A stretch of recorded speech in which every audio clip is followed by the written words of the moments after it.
আমার মনে হয় আমরা এতক্ষণ যে প্রশ্ন উত্তর যেটা আপনারা করলেন, আমাকে কিছু জিনিস জিজ্ঞেস করলেন, আমি যেটা বললাম মোটামুটি ভাবে অনেকগুলো কথা হয়ে গেছে। তবে একজন আমাদের সাংবাদিক ভাই যেটা প্রশ্ন করলেন, আজকের দিনটা আমাদের জন্য একটা সংবাদপত্র জগতের জন্য, বাংলাদেশের সংবাদপত্র জগতের জন্য একটা ইম্পর্টেন্ট।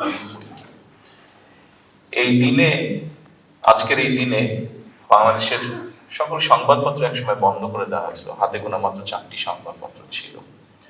সেখান থেকে আজকে আমরা এতগুলো সাংবাদিক ভাইদের সাথে আমরা কথা বলছি, তার মানে একটা জিনিস প্রমাণিত হয়েছে যে এখন সংবাদপত্রের যে টুটি চেপে দেওয়া হয়েছিল সেটি অন্তত এখন নেই এই মুহূর্তে। এটা 1 নম্বর বিষয়। 2 নম্বর বিষয়, এই যে সংবাদপত্রের যে আমরা যেটা বলি মাল্টিপ্রেসি ডেমোক্রেসি, যেভাবে সংবাদপত্রের স্বাধীনতাকে কেড়ে নেওয়া হয়েছিল, মাত্র 4টা সংবাদপত্রকে সব বন্ধ করেছিল, একই সময় আমরা দেখেছি বাংলাদেশের সব রাজনৈতিক দলকে বন্ধ মানে বিলুপ্ত করে বাকশাল নামে একটা দল গঠন করা হয়েছিল। এবং পরবর্তীতে আমরা দেখেছি শহীদ রাষ্ট্রপতি জিয়া রহমান যখন দেশ পরিচালনার দায়িত্ব পেলেন, উনি যেরকম বহুদলীয় গণতন্ত্র চালু করলেন, একই সাথে সংবাদপত্রের উপর থেকে যে রেস্ট্রিকশন ছিল সেটাও তুলে দিলেন। পরবর্তী সময় কি হয়েছে, কতটুকু হয়েছে, এটা আপনাদের কথা থেকেও বেরিয়ে এসেছে। আমি আজকে আরো 2-1টি কথা আমার মনে হয় বলা উচিত, না বললেই নয়, যেটা আমি অলরেডি বলেছি, আবারও আমি তুলে ধরতে চাইছি। বিগত 1 যুগেরও বেশি সময় ধরে এই দেশের মানুষ তাদের গণতান্ত্রিক অধিকার বা রাজনৈতিক অধিকার ফিরে পাওয়ার জন্য বিভিন্নভাবে রাজপথের আন্দোলনে ছিল তারা, এবং সেই আন্দোলন স্বাভাবিকভাবেই রাজনৈতিক দলগুলো এই আন্দোলনগুলো পরিচালনা নেতৃত্ব দিয়ে থাকে। এবং পৃথিবীর সব ইতিহাসে দেখা গিয়েছে একসময় গিয়ে দল মধ্যে নির্বিশেষে সব স্তরের মানুষ এইটাতে নেমে আসে, সেটা রাজনৈতিক দলের নেতৃত্বে হোক অথবা সামাজিক আন্দোলনের রূপেই হোক। একটা সময় মানুষ নেমে এসে যখন অত্যাচারের মাত্রা খুব বেশি বেড়েছে, এবং 5ই আগস্ট তার আগে দিয়ে এরকমই ঘটনা ঘটেছিল, এবং 5ই আগস্ট সেটা একটা পরিপূর্ণতা লাভ করেছিল। তার আগে পর্যন্ত দীর্ঘ 17 বছর যেই সময়টা মানুষ তার অধিকার আন্দোলনে নিজেকে নিয়োজিত রেখেছিল, আমরা দেখেছি বিএনপিতে আপনারা যারা কাজ করেছেন বহু বছর ধরে, আমার দলের নেতাকর্মী যেমন টিয়ার গ্যাসের সেলের যে টিয়ার গ্যাস সেটির যন্ত্রণায় যেরকম কাতরিয়েছে, আপনারাও কিন্তু আমাদের নেতাকর্মীর পাশাপাশি আপনারাও সেরকম যন্ত্রণায় কাতরিয়েছেন। এরকম অনেক ঘটনা ঘটেছে যে তৎকালীন আইন শৃঙ্খলা বাহিনী একটি জায়গা ঘিরে ফেলেছে, যেখান থেকে আমাদের অনেক নেতৃত্বকে বা আমাদের কোনো প্রচন্ড অ্যাক্টিভ কোনো কর্মীকে তুলে নিয়ে যাবে।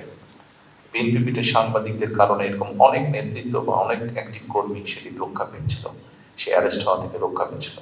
আপনারা সহযোগিতা করছেন। আগে সুযোগ হয়নি, এত বছর সুযোগ হয়নি, আজকে আপনাদের সাথে সামনাসামনি কথা বলার বা বসার সুযোগ হয়েছে এই অনুষ্ঠানে।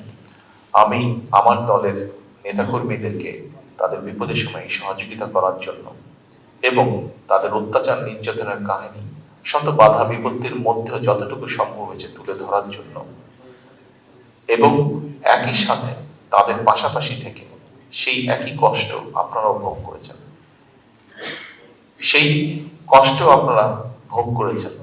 এই সকল কিছু মিলিয়ে আমার অবস্থান থেকে আমি আন্তরিকভাবে আমার দলের পক্ষ থেকে আপনাদের ধন্যবাদ। প্রিয় সাংবাদিক ভাইরা, আপনারা যেরকম কথা প্রসঙ্গে কেউ কেউ বললেন যে আপনাদের এই বিষয়টি প্রয়োজন বা ওই বিষয়টি প্রয়োজন বা এটা করা উচিত ওটা করা উচিত, একইভাবে আপনাদের বিষয় নিয়ে অবশ্যই আমাদের অবস্থান থেকে যতটুকু সম্ভব নিশ্চয়ই আমরা সেগুলো অ্যাড্রেস করবো। বাট এখানে একটি কথা আছে, আমি যখন বলেছিলাম যে আসুন আমাদের নিজের চিন্তা কিছুটা আমরা পরিবর্তন করার চেষ্টা করি। হ্যাঁ, আমার সাথে হয়েছে, আপনি এখন প্রতিশোধ নিলেই কি আপনার সেটা আপনি ফেরত পাবেন বা একদম আগের মতন হয়ে যাবে? হবে না। তাহলে আমরা আমাদের সেই মাইন্ডসেট থেকে বেরিয়ে এসে ঠিক আছে আমরা কি করতে পারি, দেশের জন্য, সমাজের জন্য, মানুষের জন্য কি করতে পারি, পারি বা পারি না পারি সেটা হচ্ছে পরের ব্যাপার, অন্তত চেষ্টা তো করতে পারি, আমরা সাকসেসফুল হওয়া পরের ব্যাপার। অন্তত এই মাইন্ডসেট নিয়ে আমরা কেন সামনের দিনে এগোই না? আমরা যখন খাচ্ছিলাম, আমি আপনাদেরই কয়েকজন সহকর্মীর সাথে আমার টেবিলে বসে আমি খাচ্ছিলাম, এবং তখন আমি আমার কতগুলো কথা আমি তুলে ধরছিলাম। আমরা একটি ব্যাপারে সবাই কনসার্ন, আপনারাও আপনাদের পত্রিকায় প্রায় এরকম নিউজগুলো আসে, দেখি। যেমন ধরেন, আমাদের ইয়াং জেনারেশনের মধ্যে একটা প্রবলেম দেখা দিয়েছে, হয়তো বিশ্বব্যাপী কম বেশি আছে, আমাদের এখানেও খুব আছে, সেটা হচ্ছে ড্রাগের প্রবলেম।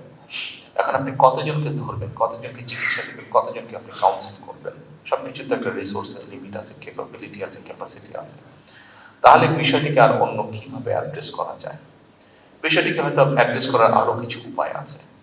আমি যা যা তখন খাবার টেবিলে যে কয়েকজনের সাথে আলাপ করছিলাম, আমি এখন সামগ্রিকভাবে সকলের সামনে তুলে ধরতে চাইছি। আমি আমার চিন্তাটা আপনাদের সামনে তুলে ধরছি। এই সুযোগ তো সবসময় পাবো না, সেজন্য আজকে তুলে ধরছি সংক্ষিপ্ত ভাবে। দেখুন, ব্যাপারটাকে আমাদের অবশ্যই অ্যাড্রেস করতে হবে যে এই সমস্যা থেকে কিভাবে আমাদের ভবিষ্যৎ প্রজন্মকে বের করে নিয়ে আসবো। কিন্তু এই চিন্তার পাশাপাশি বা এই সমস্যা থেকে বের হওয়ার পাশাপাশি আরেকটাও বিষয় আছে যে আমার ভবিষ্যৎ প্রজন্মকে তো আমার সঠিকভাবে গড়ে তুলতে হবে, গড়ে তুলতে হবে তাদেরকে, যাতে তারা ভবিষ্যতে এই দেশটাকে গড়তে পারে, সামনে নিতে পারে, গড়ে তুলতে পারে। একটা ছেলে বা মেয়ে যেই হোক না কেন, 15 বছর বা 18 বছর বা 20 বছর বা 22 বছর বা 25 বছর, এই আমরা সবাই এই স্টেজটা পার হয়ে এসেছি। এই সময় একটা মানুষের শারীরিক বা মানসিক যে এনার্জিটা থাকে, সেই এনার্জিটা তাকে বার্ন করার একটা এভিনিউ দিতে হবে, একটা স্কোপ দিতে হবে, সেই সুযোগ তাকে ক্রিয়েট করে দিতে হবে। আমরা ঢাকা শহর সহ বাংলাদেশে যেখানেই তাকাই না কেন, কয়টি খেলার মাঠ আছে। অর্থাৎ আমাদের যারা এখন এসবের মধ্যে ইনভলভ হয়ে যাচ্ছে, অথবা সারাদিন সোশ্যাল মিডিয়ার মধ্যে আছে, বুঝি হোক না বুঝি হোক, ভালো মন্দের মধ্যে পার্টিসিপেট করে ফেলছে। খেলার মাঠ সব বন্ধ, ছেলে হোক মেয়ে হোক উভয়ের জন্য খেলার মাঠ বলতে গেলে নেই কোথাও। আচ্ছা, তারপরে আপনি যতই শিক্ষিত হন, আপনার মধ্যে যদি কালচার না থাকে, আপনি কি সিভিলাইজড দাবি করতে পারবেন না? নিজেকে অসম্পূর্ণ রয়ে যাচ্ছে। আপনার শিক্ষা যে বিকাশ, সেটা আপনি সম্পূর্ণভাবে ফুটে দিয়ে তুলতে পারবেন না যদি আপনার মধ্যে কালচার না থাকে। এর বাইরেও দেখুন, এই যে এনার্জিটা আছে ইয়াং জেনারেশনের মধ্যে, যে এনার্জিটা আছে মানসিক বা শারীরিক, এটা তাকে এইটা বার্ন করার জন্য তাকে তো ইনোভেশনের স্কোপ দিতে হবে। আমরা সেই জন্যই যেটি আমরা করছি, সেই জন্যই আমরা করার চেষ্টা করছি। আপনারা দেখেছেন যে নতুন কুড়ি আমরা স্পোর্টস চালু করেছি। একই সাথে কিন্তু গত সপ্তাহে একটা ইভেন্ট হয়ে গেল সারা বাংলাদেশে, এডুকেশন ডিপার্টমেন্ট থেকে হয়েছিল।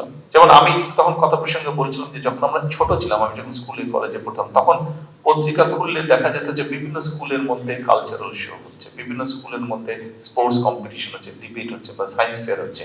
কিন্তু এখন পত্রিকা খুললে নিউজটা খুব একটা চোখে পড়ে না।